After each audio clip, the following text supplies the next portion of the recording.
Module 1. Cultivating Flow and Unraveling the Core of Behavior Issues. Discover a revolutionary approach to canine behavior and training with Chapter 1 of our guide. Co-creating the Structure of Energy, from Coaching Canine Companions. Learn how to tackle fear and reactivity in dogs using dog behavior training and canine relaxation techniques. This comprehensive guide offers insights into emotional dysregulation in dogs, empowering pet owners with practical strategies for nurturing a calm, harmonious environment. Dive into the world of canine relaxation techniques, understand your dog's emotional needs, and explore innovative behavior modification techniques. Ideal for those seeking effective, holistic solutions to improve their furry friends' well-being and strengthen the bond between pet and owner.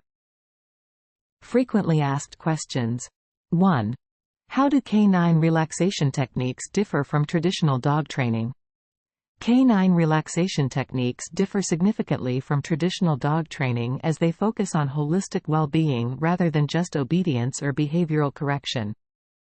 These methods integrate emotional balance, stress reduction, and energy rebalancing, offering a more comprehensive approach to canine care.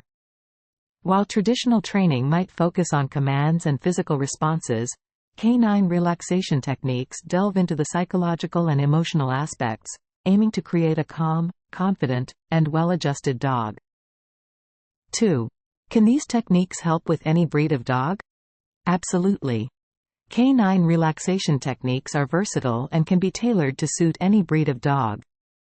Each breed might have unique characteristics and instinctual behaviors, but the core principles of relaxation, energy balance, and emotional well-being are universally applicable.